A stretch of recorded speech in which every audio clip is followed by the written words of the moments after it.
ভাই আপনি কমেন্ট করতে পারবেন ফ্রি বাইকের জন্য না, আপনি কমেন্ট করতে পারবেন কিসের জন্য, যে এরা পাটপার, এরা ভালো মানুষ, এরা বাইক ভালো বিক্রি করে, এরা বাইক বেশি বিক্রি করে, এদের বাইক পচা, ইত্যাদি ইত্যাদি কমেন্ট করতে পারবেন। কিন্তু ফ্রি বাইকের কমেন্ট করতে পারবেন না যতক্ষণ আপনি শেয়ার না করছেন।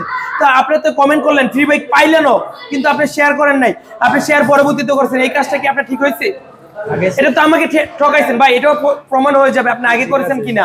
আপনি নিজের মন জানে ভাই, আমি জানি বা না জানি, আপনি আমার ভাই, আপনি সেই দূর থেকে আসছেন ভাই, আপনি কষ্ট নিয়েন না ভাই, আপনি নার্ভাস হয়ে যাচ্ছেন।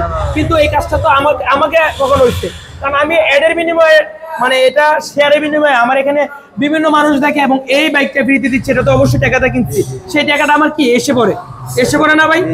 কারণ অ্যাড দেখতেছে মানুষ, বাইক কিনতেছে, কিন্তু সেই কাজটা আপনারা অনেকেই করেন না। শেয়ার না করে কমেন্ট করেন। আমি এত করে রিকোয়েস্ট করে বলার পরও শেয়ার না করে কমেন্ট করেন, তাতে আমার লাভ কি ভাই? আপনার একটা 15,000 20,000 টাকা দাম বাইক, 10,000 টাকা দাম বাইক দিয়ে দেবো, কিন্তু আপনি শেয়ার করলেন না, তাতে আমার ঠক না, লস না ভাই? এটা কি হলো ভাই?